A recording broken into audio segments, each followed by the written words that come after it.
4 o'clock, I'm Jason Mayoff with a CTV News update. A chance of showers tonight. It's 29 downtown, but it feels like 34.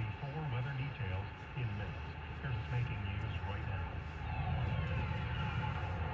Thousands of dollars in bonuses for Quebec's nurses. Protesters who demonstrate outside schools could soon face thousands of dollars in fines, and the Heron inquiry is being extended. For the latest from the CJAD 800 Traffic Center, here's Lauren Glazer. Having a pretty tough time on the westbound side of the 20 now. First contacts to Norman. On the eastbound side of the 20, delays as well. 32nd at the First Avenue. Southbound side of the Mercy Bridge, you are losing time now from Bill St. Pierre for northbound 13. That has slowed down. Clifford 2 out to Henri Bourassa. Again from after the 440 up to the 640. Southbound 13 delays 2 from ahead of Notre Dame back to the Beastell Bridge. Off and on volume now for northbound Laurentian, St. Martin up to the outlets again through St. Jerome. For southbound Laurentian, time lost Henri Bourassa into the Met. Getting your flu shot at the pharmacy, help protect yourself against pneumococcal pneumonia at the same time. Ask if Prevnar 13 is right for you. Learn more at Prevnar.ca. Traffic and transit every 15 minutes on CJAD 800. Your next report at 4:15.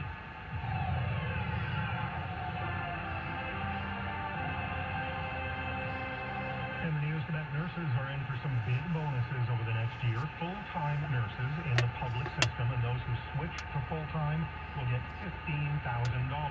Nurses who return after having left the system will get $12,000.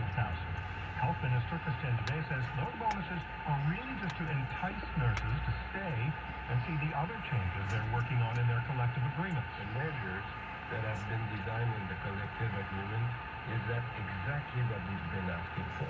So it's for us to say, come and see, you can touch and you can feel that we really have implemented what you were asking for. That's the thing that we'll do the next year. Some of those measures include hiring people to take on the more administrative side of nursing, like the mounds of paperwork they have to deal with, and giving public sector nurses the best shifts and leaving the weekend and overnight shifts to placement agency nurses. The cost of all the changes and the bonuses will be in the neighborhood of $1 billion. Quebec has tabled legislation that would stop anti-vax protests outside schools and hospitals. CTV's Matt Gurlow says the bill would create a 50-meter radius around those institutions. Included in this bill that's been tabled are COVID testing centers, vaccination clinics, health and social services institutions, daycares, preschools, elementary schools, and high schools as well. Now, fines range between $1,000 and $6,000, and anyone who intimidates or threatens people entering or exiting these facilities could be fined between $2,000 and $12,000. Premier François Legault says he wants this law adopted today. But that all depends on one person. The lone conservative MNA has said she's not sure how she'll vote. The law needs unanimous approval to pass today. There will be another 3 days of hearings at the coroner's inquest into the Heron long-term care residence, where 47 people died during the first wave of the pandemic.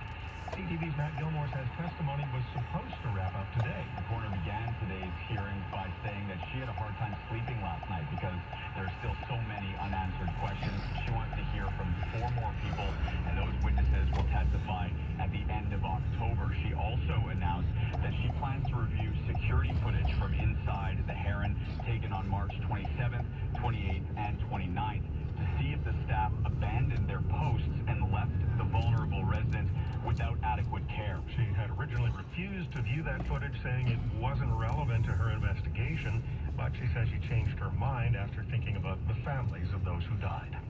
Quebec is reporting 754 new COVID cases and 7 more deaths. There was an increase of 3 people in hospital and a drop of 1 in the ICU. There are 580 active outbreaks, including 182 in schools, from preschool up to high school, and 77 in daycares. There are 6,500 active cases in the province. That is up.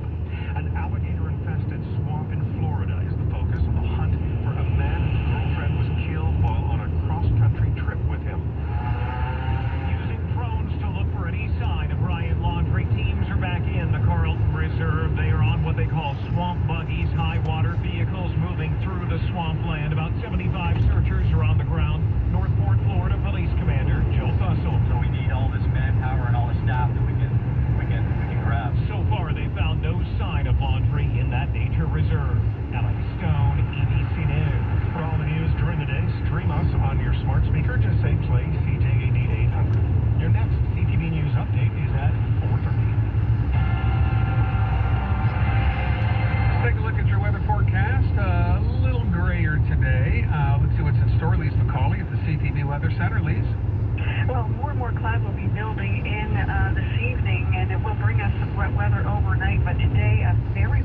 Tremblant. We're 29 degrees, and we're talking about humidity this time in September. It feels closer to 34. So as I mentioned, clouds on the way. We'll see a series of rain overnight with the low dropping to 17 degrees. Quite breezy today, as well as into tonight from the southeast, gusting up to 50 kilometers per hour. Look for the rain to end tomorrow morning, and then we'll see clearing skies. And we should see a mix of sun and cloud by the afternoon with a high of 21 degrees. And the outlook for the weekend, gorgeous on Saturday, sunshine expected with a high of 22. There is a chance of a shower, only at 40% though for Sunday, with a high of 19 degrees. Okay, so are we looking, by the way, can I just ask, if you look ahead into next week, we're finally going to see daytime temperatures drop into the teens as opposed to the 20s? Yeah, so next week, as of Sunday, we'll be at 19, and it looks like Monday, Tuesday, and even as far as Wednesday, our high will be near 17 degrees, which is, where it should be for this time of year. Yeah, there you go. That's exactly the fact. Thank you, ladies. You're welcome. All right, Jim Eddy, Montreal Gazette. He's next. James Menny, brought to you by Gilbert & Daughter, where right now women's high-end summer fashions are just $20. Open Monday to Saturday at 49 Donegani in Point Claire. This is Montreal Now with Aaron Rand and Natasha Hall. CJAD 800. That is James Menny over at the Gazette. So, Jim, let's start off with the announcement on nurses today. The Premier announcing freeing up a little over $1 billion. Take a listen to when he was asked about part-time versus full-time nurses and what the government plans to do. I don't see any other examples in companies, organization where you have 40% of your employees that are part-time. Why is that? Because there are some kind of incentives that were put together through the years where you make more money being part-time with overtime pay. We have to change that. Okay, so part of the changing that is telling nurses if they come back from working part-time to working full-time, there's a $15,000 bonus in it for them. So, good idea. I mean, yes, it took a long time to get her. You're suggesting it sounds a lot to you like Lucy holding the football here. Well, there are two very, very important dates to bear in mind with this announcement, guys. The first date is in April of 2019. Then a young and frisky and freshly minted health minister named Danielle McCann addressed the FEAC, which is the nurses union, said, "We have heard you. We're going to improve your work conditions, and the thing we're going to get rid of is mandatory overtime." And she was cheered to the echo. However, those cheers became a bit more muted as the year went on and on and on, and absolutely nothing happened. So now we're a bit of a Hail Mary pass on the part of the Legault government. It's almost like, for me, it's like a recruitment, recruiting a crew for a ship, right? Sign on, we'll give you 18,000, a bonus of 18,000 doubloons, which it sounds very interesting. However, my buddy and colleague, Rennie Broomer over at the Gazette, he reports this, and all the numbers are there, as you say, 15 grand, right? If you return to full time. But there's an interesting little sentence in there, guys, that I find interesting. 1/3 of the bonus will be paid in the coming weeks, or as soon as a nurse shifts full time. The other 2/3 will be paid in October of 2022, which the government hopes will entice nurses to stay on. I found that date even more interesting than the first, simply because a provincial election must be held at the latest on October 3rd of 2022. So excuse me if the message here seems to be, I already sign on, but you have to make sure you want all your money, you got to make sure I'm still your skipper next year. That's the message that I'm seeing here. And I think that's the message the unions are going to see. And listen, they're not stupid. Nancy Bedard of the FEAC, I think she's already seeing through this. In fact, as we speak, the union's holding a press conference, essentially asking the question, you seem to have been a bit slack on details as to how you're going to eliminate mandatory overtime. So, this seems to be another, and it's been an outbreak this week of hyperbole, calling it a revolution to solve the nursing problem.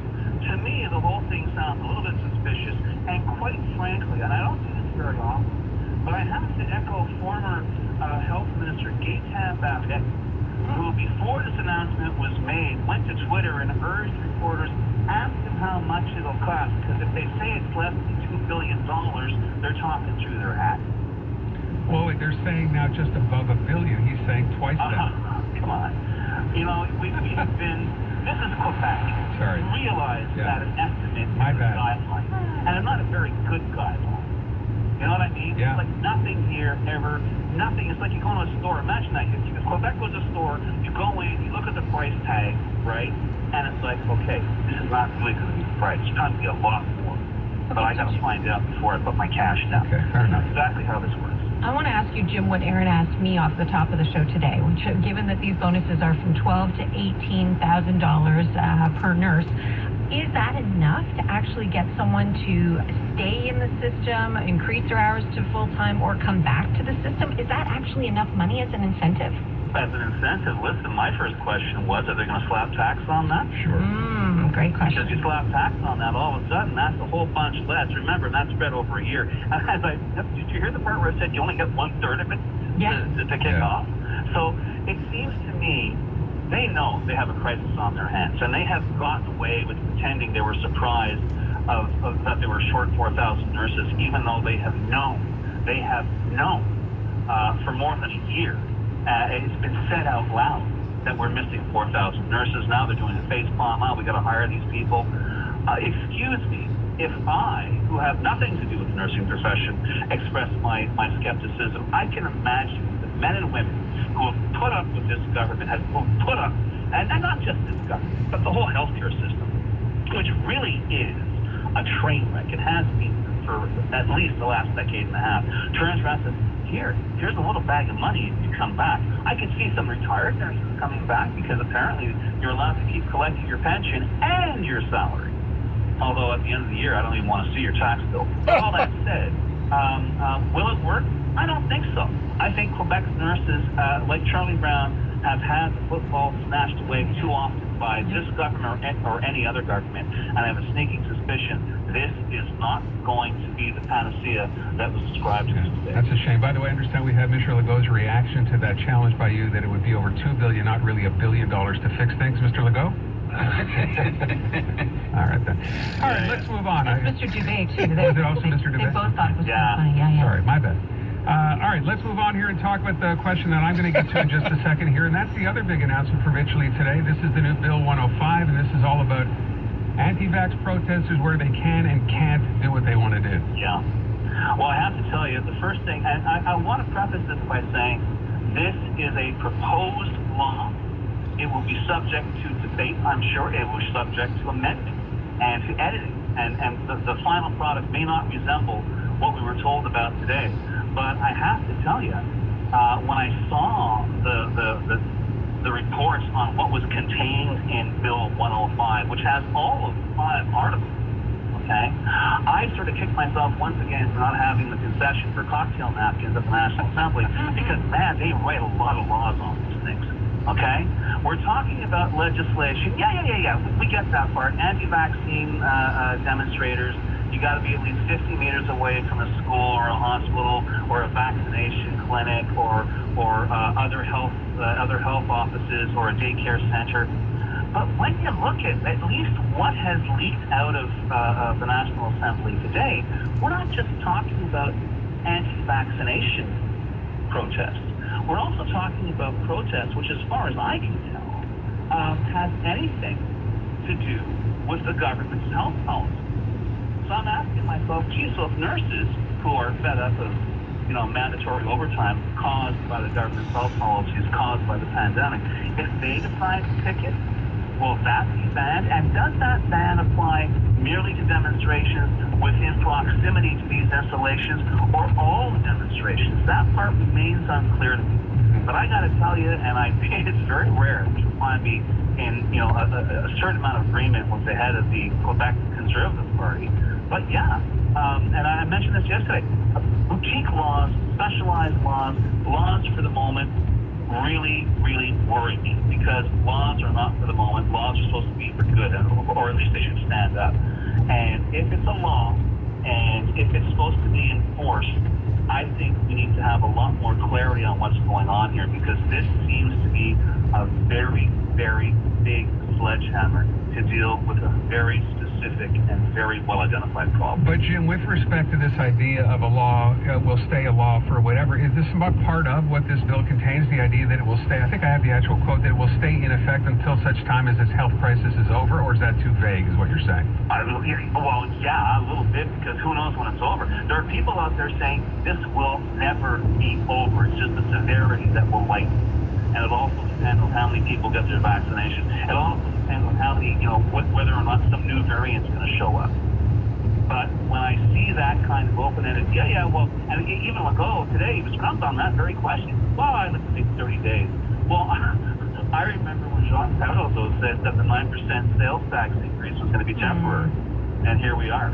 So, I get very nervous when any government says, well, we're going to limit your freedoms. Now, this government, the Legault government, has pretty well been doing this since day one. But when it comes to these vague kind of, umbrella bans on things, maybe I'll be pleasantly surprised by the end of the week, because I don't think this thing's going to pass today. But, maybe there will be some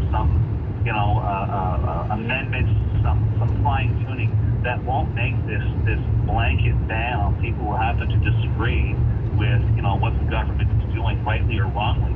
But once again, we'll just have to see.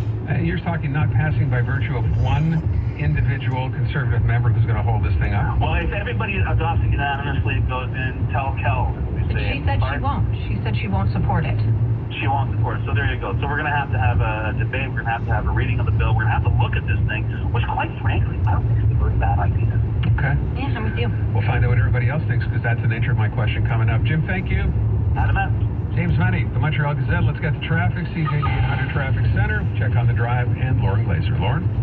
Aaron, Natasha, we do have a pretty slow drive on the westbound side of the bend now. It's starting to pean up out to the Vicari interchange, as well delays to the eastbound side of the T-Can from Côte de Liesse all the way out to the Anjou interchange.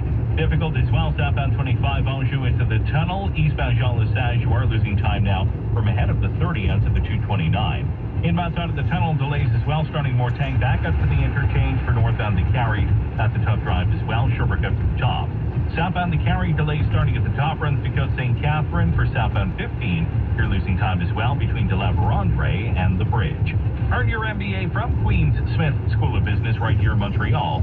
Find out more at smithmbainmontreal.com. Let us know what you see on the roads. Call in your tips to star 800. Your next report at 4:30. Thank you, Lauren. That one brought to you by Citron Hygiene. Remove harmful viruses from your business using HEPA filtration with the Jade Air Purification System from Citron Hygiene. Speak with a hygiene consultant at citronhygiene.com. All right. Thank you, Natasha. Let's get to our second question of the day, and it has to do with what we just talked about with Jim Meny, and that's the whole idea of this new bill, Bill 105, which if and when passed, and likely it's just a matter of time, will basically go ahead and make anti-vax protests outside of places like schools and hospitals and daycare centers and vaccination clinics, among them, illegal. Because it'll force protesters to respect a 50-meter perimeter. So when I say illegal, there are conditions that have to be respected, okay? 50-meter perimeter from a school or a hospital. It'll impose fines for violating those conditions, and more specifically, it would be forbidden for anyone to demonstrate, and I'm quoting, in connection with health measures, which is what Jim was referring to, regarding vaccination or any other recommendation issued by public health authorities. And organizing those kinds of events, just organizing them, would also be prohibited. Anyone found contravening those provisions would be liable to a fine of anywhere between $1,000 and $6,000. Also, fines of $2,000 to $12,000 could be levied against anyone who threatens or intimidates a person or who tries to enter or leave the places spelled out in the bill. Okay? Now remember, that's what we're looking at right now. It is not yet passed, but it simply would appear to be a matter of time until it is. So as you can imagine, this is not going to come as a big surprise. By the way, one other thing I forgot to mention, consider as well, these provisions would expire, this is a quote, on the date on which the state of health emergency ends, whenever that would be. So as you can imagine, civil rights groups wasted little time in responding to the new bill, saying it represents a violation of our democratic right to free speech and protest. And Quebec's League of Rights and Freedoms, an organization which bills itself as independent and nonpartisan, wasted little time condemning the government's decision, issuing this statement. This is the quote. There is no need for legislation to prohibit the exercise of the right to protest in relation to the management of the COVID-19 pandemic and health measures in force. It unjustifiably infringes on the freedom of expression and freedom of peaceful assembly protected by our charters. And then it adds this. In addition, the venues of the event are an integral part of the message. When it comes to protesting in front of schools, the statement goes on to say this, quote, school is a place of knowledge where the right to education is exercised. It is a place where the child has the right to be exposed to conflicting points of view, whether these are taught in class or not. Beyond the mask and the hand washing that are already being exercised in schools because of the pandemic, there's the question of whether preventing children from being brought into contact with dissenting opinions amounts to protecting them at all. So my question to you is, who's right here? Whose side are you on in this one? Should we be banning peaceful protests from schools and hospitals, or should we rather allow them to take place as long as they are peaceful protests? What do you think? 790-0800. You can text me at 514-800 and let me know. Call us next. How Bell makes family harmony better. When it comes to family, sharing isn't always easy. It's my turn. You already had your turn. But with Bell, sharing mobile data has never been easier. Never means escape. You give it a try. Now that's a happy family. Get an unlimited share plan on Quebec's fastest 5G network. Combine and share the data from each family member's plan. When you add a family member, save $15 a month. Visit a Bell store or bell.ca/unlimited share for details. Bell, sharing just got better. Alpine Credit. You're the approved guy, right? Sure am. Own your home. Your Approved. Hang on, I got another call. It's the credit card people. No worries, Sorry, hang on. It's the other card. Got it. Yeah, so I'm looking... Hang on, my mom's calling. Aww. Yeah, it's all her money. Alpine Credits, where homeowners get approved to consolidate your debts into one simple payment. Don't go messing with mom's love. Alpine Credits. Some conditions apply. Hello, Nissan. That beautiful Sentra behind you, I'd like to... I'll stop you right there. It's sold. Oh, the one next to it, then. That's gone too, just like the Kicks and the Qashqai behind it. All sold. And the Rogue? The Rogue on a short-term lease starting at the equivalent of $89 a week for just 24 months. 24 months? Yeah, all-wheel drive too. Yes. So tell me it's not sold. Not yet, but you have to hurry. At the all-in clear-out event at Nissan dealerships, everything's going real fast. Until September 30th, $385 a month, $1,895 cash down on approved credit. Retail value of $33,073. Details at Nissan. Hey, it's Bianca Andrescu. When I'm not on the tennis court, I love spending time with my dog Coco.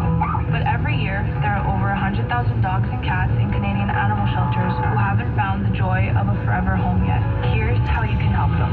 Right now, when you buy any combination of Royale tissue products totaling $20, you'll get a $5 Royale coupon. And Royale will donate $5 to participating animal shelters. Together, we can help find a home for every pet. Full details at royale.ca/pets. Is living at home more difficult? Or are you concerned about your parents' well-being? Liana's Services provides guidance in senior transition support from independent living, assisted living, and long-term care. Solutions are available to you right now, including urgent relocation. Hi, I'm Matt Del Vecchio of Liana's Services. Call us for a free, no-obligation assessment and evaluation with our advisors in senior transition support. 514-622-8074 or lianaservices.com. Possum days are finally back at Mont, and it's time to take advantage of them. Until Sunday, get up to $8 off selected dry cat or dog food, including Science Diet and Vet Diet dry food. You can also save up to $8 on all oven-baked Tradition grain-free dry food. Find out about even more savings in store or at mondew.com. And don't forget to subscribe to the Mondew newsletter so you don't miss anything. Mondew, affectionately yours. Pretend you're getting ready to move. Okay. What are you going to do first? Go through the whole house, door by door, room by room. Why? To decide what to take with me and what to leave behind. Why would you leave something behind? Because I don't need it, I don't want it, and I don't use it anymore. Oh, I see what you're doing. The best way to unburden yourself and your home It's to call 1-800-GOT-JUNK. We make junk disappear. all you have to do is point. Call 1-800-GOT-JUNK. Or visit 1-800-GOT-JUNK.com. You're listening to Montreal Now with Aaron Rand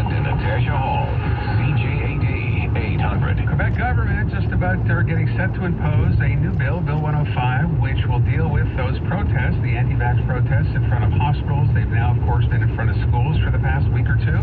And the new law, when it becomes the bill, or the new bill when it becomes law, will impose a perimeter of 50 meters that you would have to stay away. It's not saying you can't protest. It's simply saying these are the conditions you have to respect, and if you don't, there are fines involved.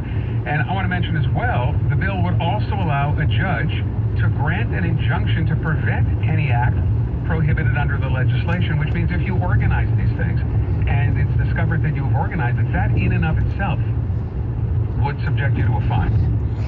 So you can imagine the human rights groups have already sort of spoken out. I read you some of what they had to say. I'm asking you, though, at the end of the day, do you support this or not? Should we be cracking down on these protests in front of schools and hospitals and daycares, or should we allow them to proceed because we live in a democracy and the right to protest is part of that life in a democracy? I think it's kind of interesting to note, too, that as it stands, the one person who we know has already said they don't want to vote for it, that they will stand up against it, is the conservative MNA, the only conservative MNA in the National Assembly. And her name is Claire Sanson, and she's asking that the law apply only for 30 days, so that it not be linked, because right now it's to be linked to the public health emergency, and when that would expire, it would expire too. She said, why not make it just 30 days? And Premier Legault actually said he might be open to that. Now, I think he's open to it because he just wants this thing to go through, right? He's like, okay, well, what's it going to take? Let's push this through. Yeah, he's made his point pretty clear on him not wanting to see these demonstrations outside of schools anymore. So we're asking you, where are you on this? Look, and I know I'm reading text here. I know there are people out there saying this is crazy. We already have rules in place. You can't block the emergency exit. You'll be arrested. But with respect, we talked about this situation last week or 2 weeks ago in front of the Glen, where there were people protesting and yelling at, at staff, nurses, which, personally, I think is ridiculous and sad more than anything else. These are people who are working to save people's lives, and there are protesters out there yelling at them. But, okay, we live in a democracy. There's good and bad involved all the time. Is this part of the good? Do we tolerate this? Or do you think the government should be cracking down like this bill seeks to do? 790-0800, 514-800 for your text. Let's start off with Michael on line 1. Michael? Yes, hi, how are you? Good, thanks. Go ahead. Good. It is totally unacceptable. They are protesting at the wrong places, because this place, we live in a democracy. They are supposed to be peaceful protests, fine, but you don't go to where your family is being treated. You don't go to where your neighbors are being treated. You don't touch these people. These people are trying to help you survive, and they're helping you out. They have nothing to do with it. They're not the one who made the decision. If they're trying to force the government by doing such acts, this is unacceptable. You don't go to schools. These are not the places where you go and protest. Okay. End of story. Michael, now, they cannot. Yeah, go ahead. They cannot force people to vaccinate. People want to protest. That's fine. But this is absolutely unacceptable. Okay, Michael, I thank you for the call. Let's go to Vlad on line 2. Vlad? Vlad, are you there? Yeah, I'm there. Go ahead. Well, I'm against these laws.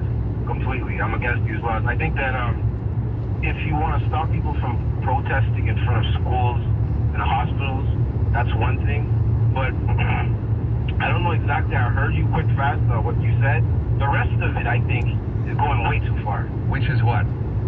If you're organizing a protest, you can get fined, or those are a few other things that you said that I'm against.